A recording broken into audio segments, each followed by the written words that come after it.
In this episode, we pause and look back across Domain 3 as a whole, because this is the point where many brand new learners start realizing that the individual topics are not really separate at all. They are different views of the same larger responsibility, which is turning risk understanding into action, oversight, and clear communication that leaders can actually use. Across this domain, you have been moving through third-party risk, issue and exception handling, emerging risks, control design, control implementation, control testing, treatment planning, data handling, monitoring, reporting, and the use of indicators. That can feel like a lot when each topic is studied one at a time, but the deeper pattern is much simpler than it first appears. For someone preparing for Certified in Risk and Information Systems Control, see risk, the main idea is that Domain 3 is about how an organization responds to risk in a disciplined way and then proves that the response is being watched, refined, and reported in a form that supports better decisions over time. Before we continue, a quick note. This audio course is a companion to our course companion books. The first book is about the exam and provides detailed information on how to pass it best. The second book is a Kindle-only ebook that contains 1,000 flashcards that can be used on your mobile device or Kindle. Check them both out at cyberauthor.me in the Bare Metal Study Guide series. A useful way to review this domain is to remember that it sits in the middle of the real work of risk management. Earlier thinking helps the organization identify and analyze risk, but Domain 3 asks what happens next.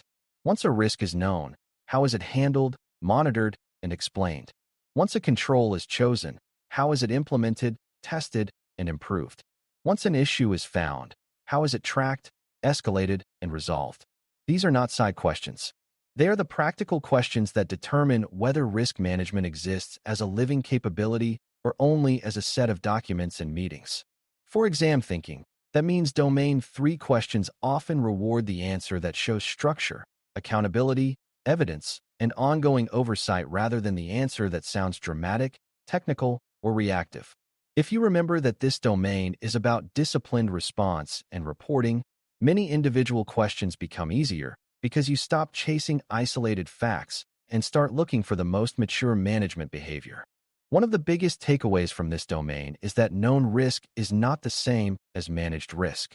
An organization may identify a third-party weakness, an outdated control, a recurring exception, or a rising operational exposure, but the benefit comes only when that knowledge is turned into action and follow-through.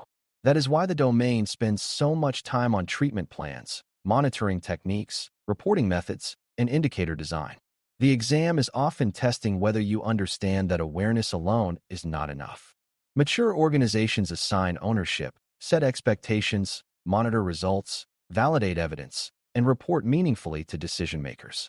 A common beginner error is assuming that identifying the problem is the hardest or most important step. In many real environments, discovery is easier than disciplined response. For exam purposes, keep in mind that the best answer usually moves beyond recognition of the issue and into an accountable process for responding, tracking, validating, and improving. Domain 3 is where risk management stops being descriptive and becomes operational. Another major theme is that third-party risk belongs inside the broader risk environment rather than outside it. A beginner might initially think of vendors as separate organizations with their own problems, but Domain 3 pushes you to see them as part of your organization's actual risk landscape.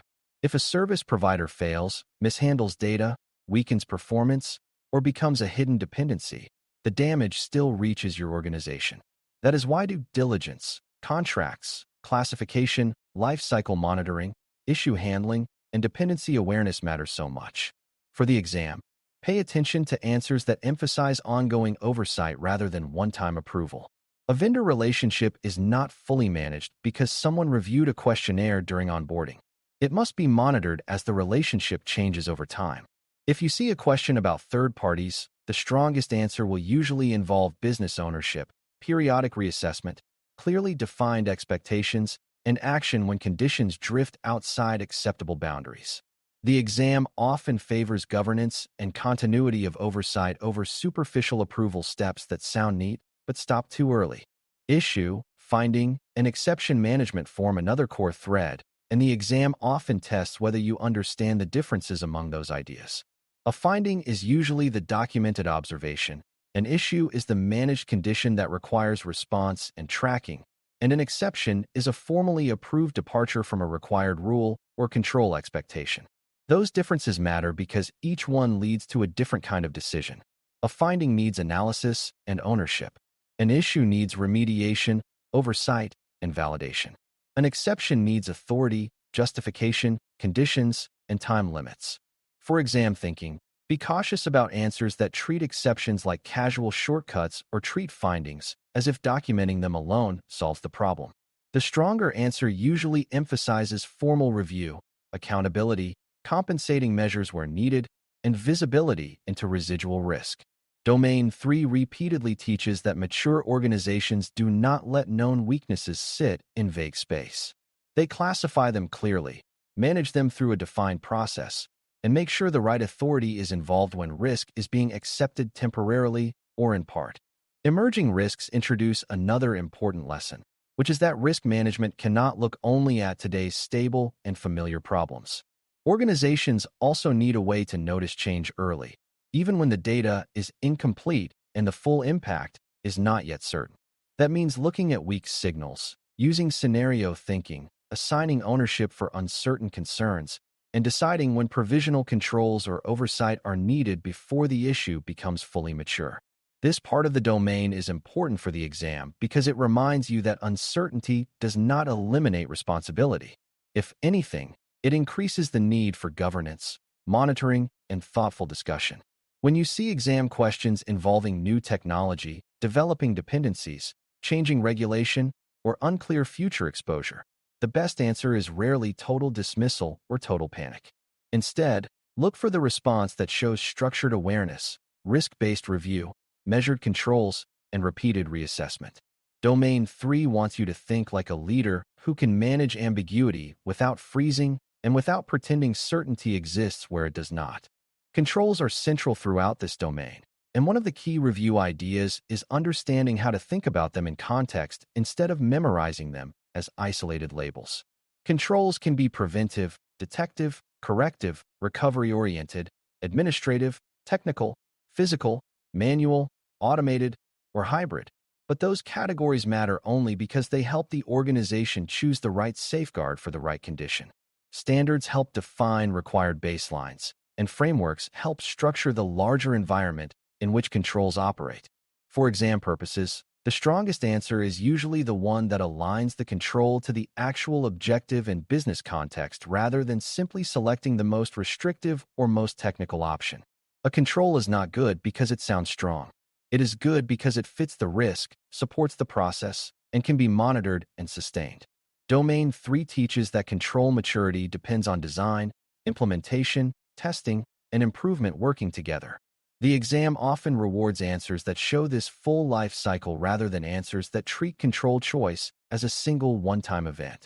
Control design, selection, and implementation add another important exam pattern. The best control is not always the hardest one or the newest one. The best control is the one that matches the risk, aligns with the business process, has clear ownership, and can operate in the real environment without collapsing under normal pressure. That means good design begins with a clear objective.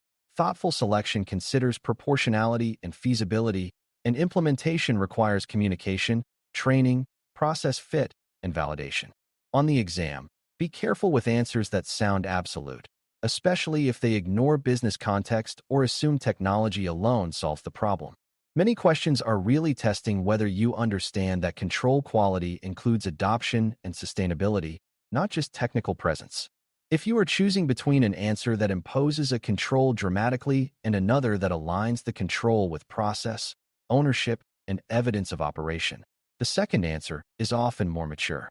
Domain 3 keeps pulling you back to the same lesson. Risk response works best when it is designed to live successfully inside the business, not just above it. Control testing and effectiveness evaluation are equally important because Domain 3 does not assume controls should be trusted merely because they exist. A well-documented control can still fail in practice if people do not follow it, if the evidence is weak, or if the design never addressed the real risk in the first place. That is why the domain distinguishes between design effectiveness and operating effectiveness. For the exam, that distinction matters a great deal. If a question describes a control that looks good on paper but produces weak or inconsistent real-world results, the problem is likely operating effectiveness. If a control is performed consistently but still leaves the important exposure largely untouched, the problem is more about design. Many exam questions in this area reward answers involving evidence review, sampling, validation, root cause analysis, and retesting after remediation. Be cautious about answers that close the loop too soon. Mature practice means that weak controls are not only identified but also analyzed, corrected, and confirmed to be working more reliably afterward. Risk treatment planning is one of the clearest practical themes in this domain, and it is worth reviewing carefully because it captures much of the C-risk mindset. Once risk is understood, the organization must choose whether to reduce it, avoid it, transfer part of it, or accept it under the right authority. That decision should not be vague or informal. It should be documented, owned, timed, monitored, and connected to residual risk. For exam purposes, remember that a treatment plan is not just a wish to improve something someday. It is a defined path from exposure to action, including ownership, dependencies, sequencing, and follow-up. If a question asks what should happen after a material risk is identified, the strongest answer usually involves a structured treatment response rather than a purely technical fix or an immediate acceptance decision with no supporting analysis. Domain 3 expects you to think in terms of plans, accountable actions, compensating measures when necessary, and reassessment after the response is in place. That is much stronger than assuming awareness and intention are enough. Another essential theme is that information quality shapes every later decision. Data collection, aggregation, analysis, and validation matter because risk reporting and monitoring are only as strong as the information beneath them. If records are inconsistent, outdated, incomplete, or interpreted badly, leaders may feel confident while acting on a distorted picture. That is why the domain gives so much attention to how information is gathered, combined, examined, and challenged. On the exam, this often appears in questions about dashboards, indicators, trend interpretation, or management reporting. Be alert for options that emphasize validated information, consistent definitions, meaningful aggregation, and business context. Those are usually stronger than answers that focus only on collecting more data or producing more reports. A useful exam reminder is that quantity of information is not the same as quality of insight. Domain 3 repeatedly favors answers that improve trust in the information process and link data to business meaning rather than answers that simply increase measurement activity without improving clarity. Monitoring and continuous improvement sit near the heart of the domain because this is where organizations prove they are not relying on old assumptions. Risk monitoring watches for changing exposure, and control monitoring watches for drift in the safeguards that are supposed to reduce that exposure. Validation checks whether the observations and conclusions deserve trust. Continuous improvement then uses those insights to strengthen the environment over time. For exam questions, this means you should often look for answers involving trend analysis, threshold setting, evidence review, feedback loops, and governance-based follow-up. The exam is rarely impressed by passive awareness. It favors the response that notices deterioration early, checks whether the data is real, identifies root causes, and pushes towards stronger control or risk treatment behavior. Beginners often try to answer these questions by jumping directly to a large remediation effort, but the stronger answer may first involve confirming the signal, understanding the cause, and then applying the response in a structured way. Domain 3 values disciplined movement from observation to validated action. Reporting is another area where the exam expects managerial judgment rather than memorization alone. Heat maps, scorecards, and dashboards are all useful, but they serve different audiences and different purposes. A heat map supports relative visibility into concentrated exposure, a scorecard supports performance accountability over time, and a dashboard supports broader operational awareness and monitoring. The correct answer in a question often depends on who needs the information and what decision they need to make from it. If the audience is executive leadership, the best reporting method usually emphasizes clarity, trend, and business significance rather than low-level operational detail. If the audience is a process owner or operations leader, more granular visibility may be needed. For exam purposes, watch for answer choices that match the reporting method to the decision-making need. Domain 3 does not treat reporting as decoration.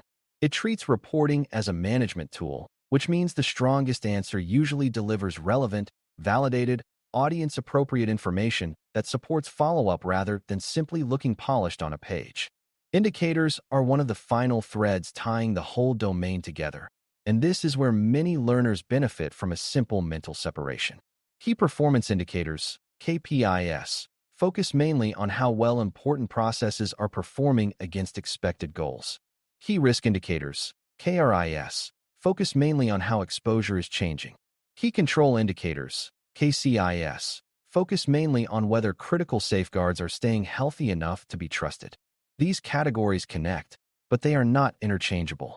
For exam questions, pay attention to what the measure is actually supposed to reveal. If the concern is growing exposure, a KRI is usually the better fit. If the concern is whether a control is being executed well enough to remain dependable, a KCI is often the stronger answer. If the focus is on process performance against business expectation, that points more toward a KPI. Domain 3 wants you to use indicators for awareness and decision support, not just for measurement theater. Good indicators have clear purpose, meaningful thresholds, reliable data, and a defined path to action when they worsen. When it comes to exam tips more directly, the biggest one is to think like a risk professional inside a business, not like a technician hunting for the most specialized tool or the fastest possible fix. C-risk questions in this area often reward structure, governance, ownership, evidence, validation, and communication. If one answer sounds dramatic and another sounds disciplined, the disciplined answer is very often the better one. Another good exam habit is to look for life cycle thinking. A strong answer does not stop at identifying, designing, or reporting. It usually includes follow-through, monitoring, validation, and improvement. Also watch for timing. Sometimes the right answer is not the biggest action, but the next best action in sequence, such as validating a concerning signal before escalating further, or assigning ownership before demanding remediation. Questions in Domain 3 often test maturity of process more than technical detail, so answers that show clear accountability and ongoing oversight tend to stand out for the right reasons. A final exam tip is to connect every topic in this domain back to 3 repeating questions. What is the organization trying to protect or achieve? How is it responding to known or developing risk in a structured way? How does it know the response is working and being communicated effectively? If you keep those questions in mind, many topics stop feeling scattered and start fitting into one coherent pattern. Third-party risk, issue management, control design, treatment planning, monitoring, reporting, and indicators all become parts of the same operating cycle. This is especially helpful when you encounter long exam scenarios, because the wording may change while the underlying logic stays familiar. The best answer is often the one that strengthens this cycle by improving clarity, ownership, monitoring, or validation. Domain 3 is not asking you to be impressed by movement. It is asking you to recognize mature risk response and reporting behavior wherever it appears, and to prefer that behavior over isolated, reactive, or poorly governed actions. As we close, the main takeaway from Domain 3 is that this part of C-Risk is really about turning risk knowledge into disciplined organizational behavior.